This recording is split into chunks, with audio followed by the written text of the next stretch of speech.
Hello, hi everyone.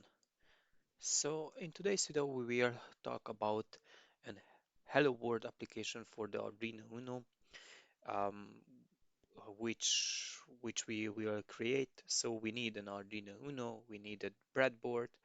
Let's organize a bit the hierarchy, and we want to do the Hello World. The Hello World is in our case the blinking application, and we have to find the right pins. We need to connect the ground to the breadboard.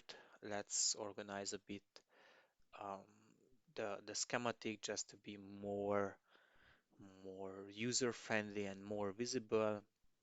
I will change the green color coding in the end. Um, we have to create a bridge between the two grounds, and that should be it. So let's change the colors to black because that's a standard color coding for the ground. And we have to pick the components.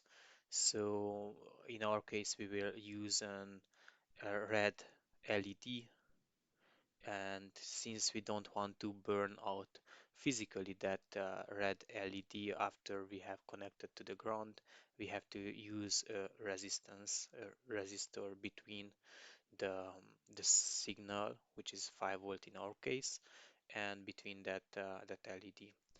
The resistance as default, it is coming as 1 kilo ohm, and between to have that rightly configured, you have to use 220 ohms for that. And we will change the color coding to yellow, just something which is staying out.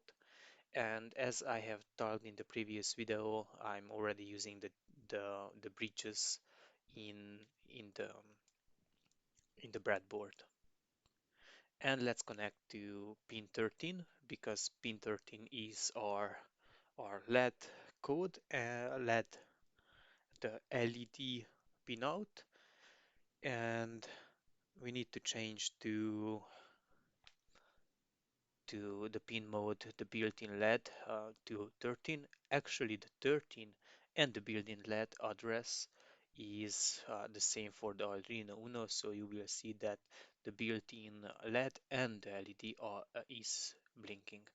Thank you for watching. Please hit the subscribe and the like button.